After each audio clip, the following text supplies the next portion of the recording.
बिस्मिल्लाहिर्रहमानिर्रहीम। अस्सलाम वालेकुम। क्या हाल है आपके? ठीक ठाक हैं सब? भी हम डिस्कस करेंगे कि एक बिल को डिस्काउंट कैसे करवाते हैं बैंक से। Discounting of bill of exchange क्या होती है और इसके साथ ही प्रैक्टिकल एग्जांपल भी डिस्कस करेंगे। It is financing transaction where in a company remits unexpired commercial bills to the bank and the bank pays him the bill amount after reduction of interest from the face value of the bill। Discounting क्या होती है कि आपके पास एक bill है, आप अभी उसकी देर रहते हैं उसको ड्यू होने में, कुछ डेज कुछ मंथ बाकी हैं, तो आप बैंक के पास जाते हैं और बैंक को कहते हैं कि मुझे इसके पैसे दे दें, क्योंकि एक लीगल डॉक्यूमेंट है बिल ऑफ एक्सचेंज।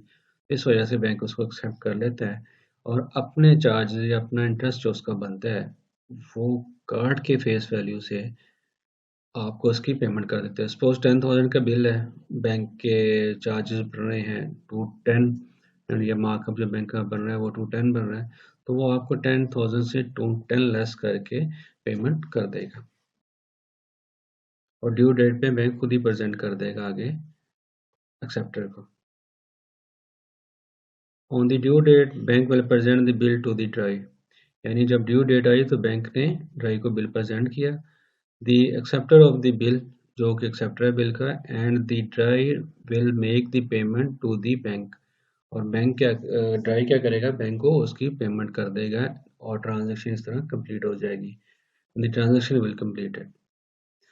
तो आपने कोई इशू बिल डिस्काउंट करवाया बैंक से, बैंक ने अपने चार्जेस काट के आपको उसकी पेमेंट कर दी और किसी आपके दोस्त ने बिल एक्सेप्ट किया हुआ था वो वाला जो आपने बैंक से डिस्काउंट कराया, तो बैंक ड्यू डेट पे आपके दोस्त के पास जाएगा और उसको कहेगा भाई इसकी पेमेंट कर दें।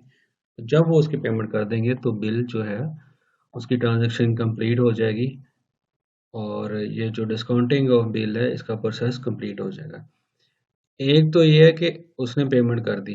अब दूसरा क्या हो सकता है कि ड्यू डेट पे वो इनकार भी कर सकता है कि मेरे पास पैसे नहीं है। If at the maturity the drawer did not pay to the bank then it will be called dishonoured bill. तो जब वो इनकार कर देगा या किसी वजह से आप एक्सेप्टर के पास ड्राई के पास पैसे नहीं है तो वो पे ना कर पाए बैंक को, तो वो बैंक उसको डिसऑनर्ड बिल होगा। वो बैंक क्या करेगा फिर उसको, in this case the bank will go to the notary's office to note this dishonoured bill. The bank will pay the note fee on the behalf of the holder. Later the holder will take the same amount from the dry. इस सूरत में जब bill dishonour हो गया तो फिर bank गया notary के पास उसको लीगल डॉक्यूमेंट को मज़ीद स्ट्रॉन्ग करने के लिए कि बिल डिसऑनर हो गया। नोटरी एक दफ़ा दोबारा बिल प्रेजेंट करता होता है उसको एक्सेप्टर को।